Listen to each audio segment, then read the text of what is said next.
and back from the edge.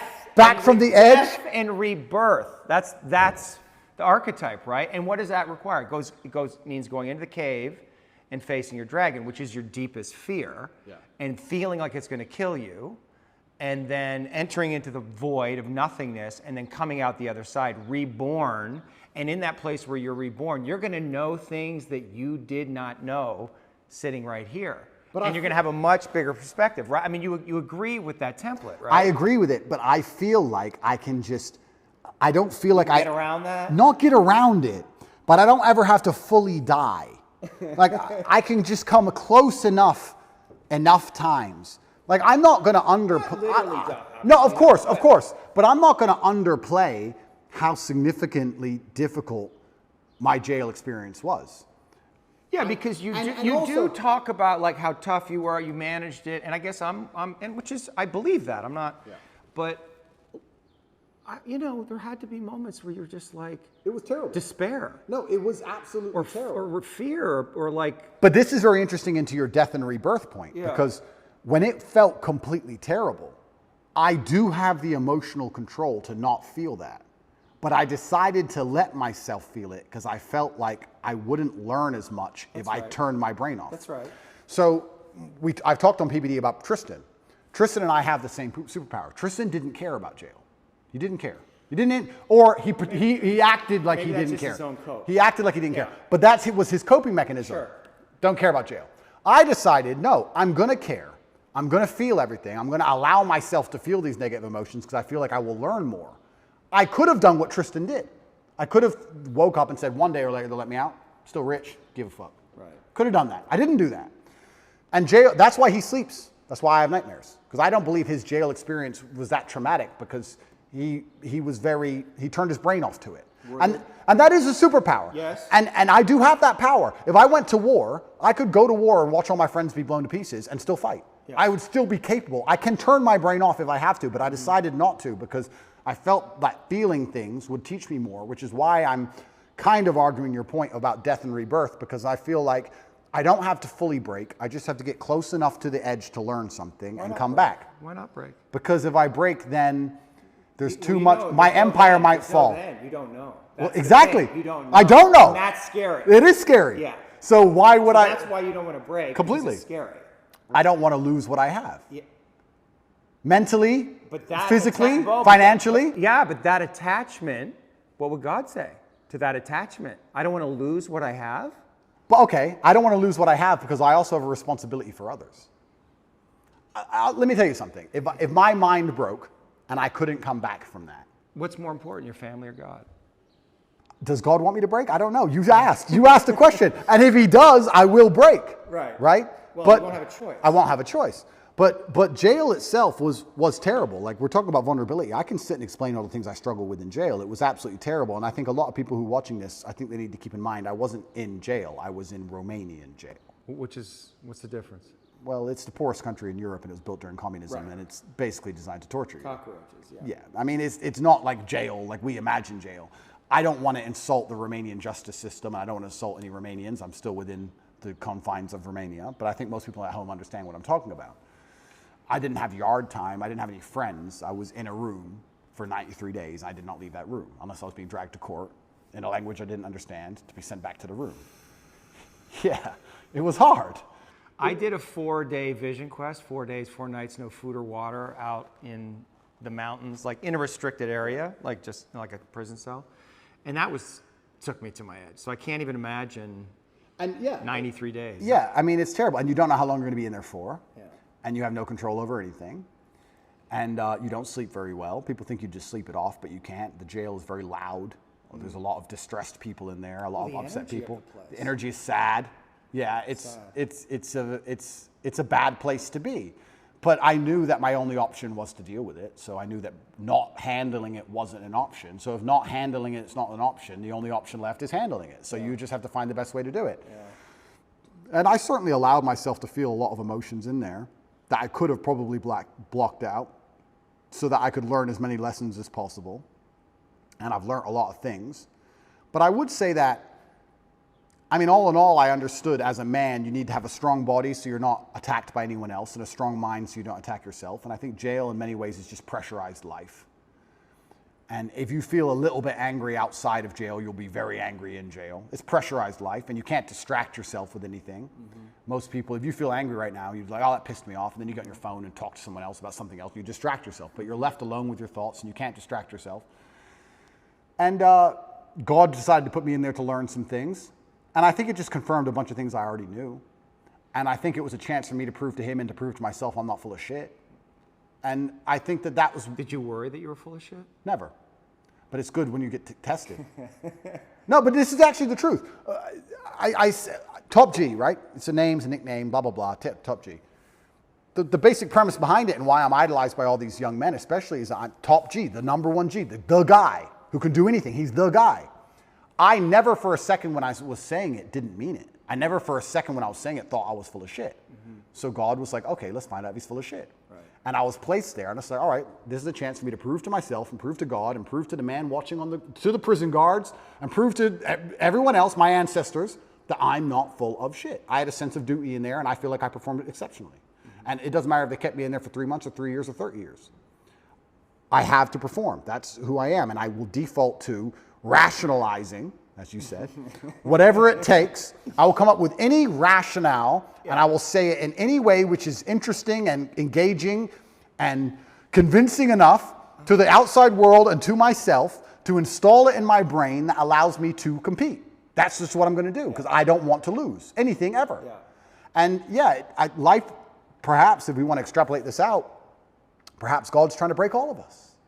Maybe life is a big competition of who breaks last. I would actually argue, and I said this before, that the number one indicator of a man's success is his ability to deal with stress. I don't think it's IQ.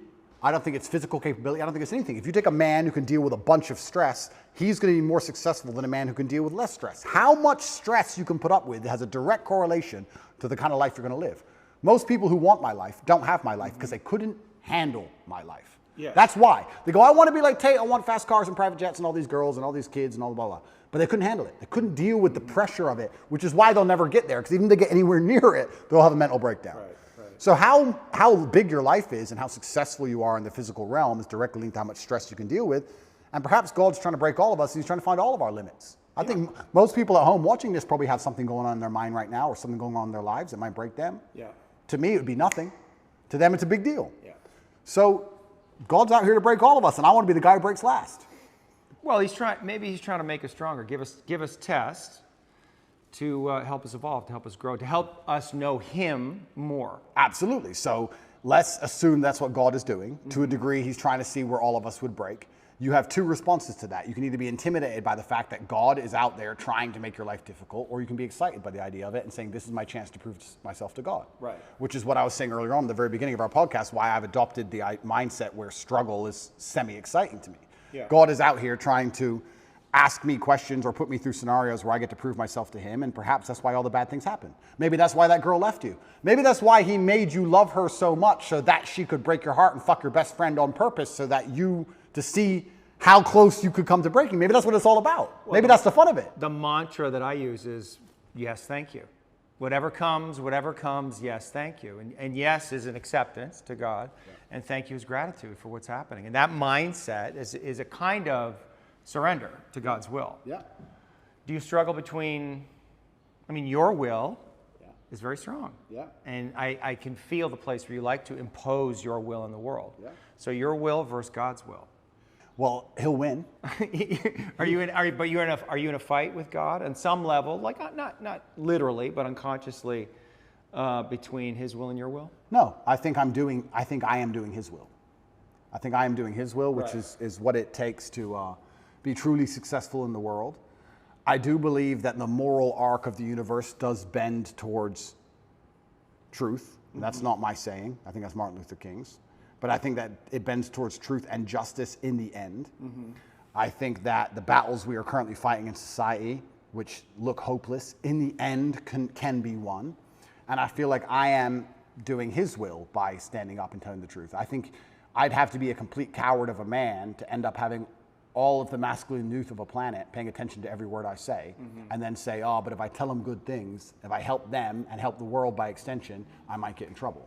That'd make me a bitch, and that's not who I am. So I think if you give any man worth his salt that degree of power and influence and responsibility, he's going to stand up and say, okay, this is how you should live as a man, and this is how you can make the world a better place, unless he's afraid of the repercussions by the evil people, by the people who are on the other side, who are genuinely evil and satanic, who are out to destroy good and truth.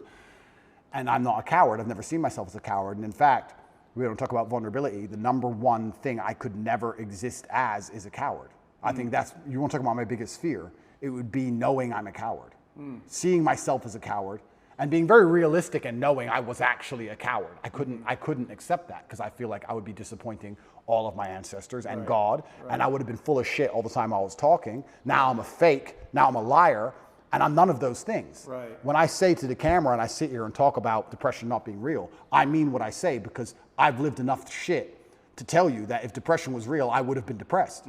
And people know that, which is why they listen to me in the first place. I would hate to look in the mirror and know I acted like a coward on that scenario. I can't be that person. So courage is the highest virtue, I think. You think so?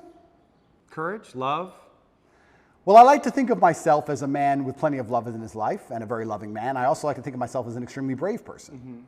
I've never been a coward. And even just the idea of being a coward is enough to motivate me to do nearly anything. So if you were to try and, here we go, vulnerability. If you were to try and manipulate me, how could you manipulate Andrew Tate, one of the smartest people on the face of the planet? Well, you would have to try and convince him that it was the only brave act. That's how I could be manipulated. Now, I allow manipulation to find out where my enemy wants me to go, use my mind to break the trap, punish the perpetrators. I will allow them to manipulate me, and at the end of their attempt, I will decide whether I agree with their attempt or I destroy their attempt. But that would be give you the best possible chance. And I give you a perfect example of it.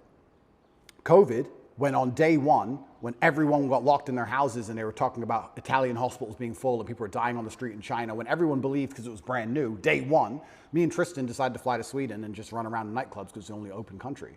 Did we do that because we have medical expertise? Did we do that because we were guaranteed to not get sick? Did we do that because we knew something other people didn't know?